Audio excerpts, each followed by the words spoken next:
Cette maison était-elle si vaste? Et que cachaient donc les autres pièces? C'était une grande demeure. Monsieur l'a fait construire à l'image de sa réussite.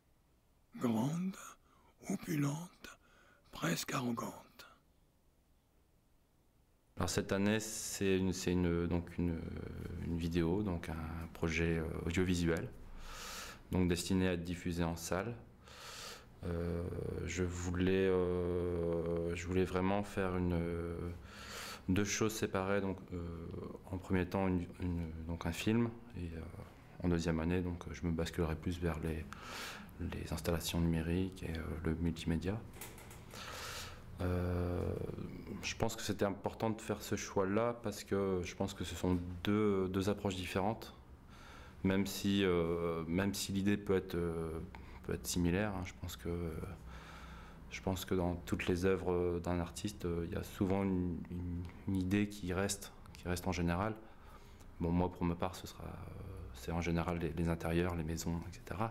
Ce qui est intéressant dans le médium de la vidéo, c'est qu'on a évidemment un pouvoir sur le montage. On fait des choix pragmatiques sur les séquences qu'on choisit, sur ce qu'on fait dire aux acteurs aussi. Ce sera toujours une expérience. Là, c'était une idée qui a été articulée sur la forme de vidéo et qui fonctionne très bien en vidéo. Une autre idée pourrait ne pas fonctionner en vidéo.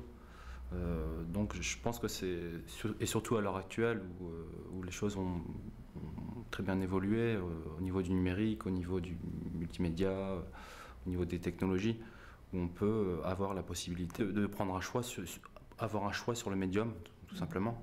Moi je voulais jouer du décalage en sachant que oui, évidemment, dans les apparences, tout devait être super beau, mais qu'est-ce qui se cachait derrière ces détails, derrière ces papiers peints, derrière ces meubles, derrière toutes ces richesses. Est-ce que ces lieux est-ce que ce sont des lieux privés? Est-ce que c'est des lieux publics?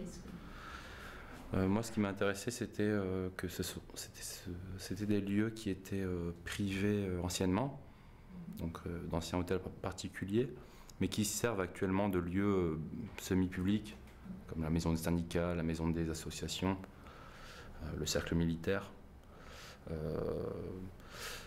J'aimais bien parce qu'on était vraiment entre les deux. On n'était pas dans un milieu privé, donc chez des particuliers, mais et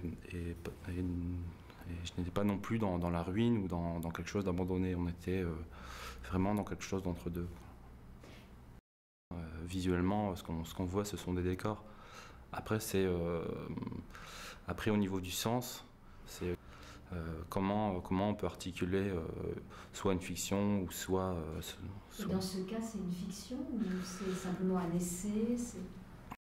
Là, dans ce cas, on est dans l'ordre d'une fiction, mais qui est articulée un peu comme un documentaire.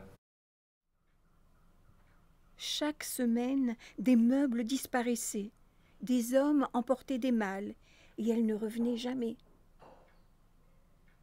Vous croyez qu'ils ont fait faillite? C'est pour ça que les portes étaient verrouillées? Peut-être, car certaines pièces n'étaient même plus chauffées. Et je suis sûre que depuis, ces immenses cheminées n'ont plus jamais servi.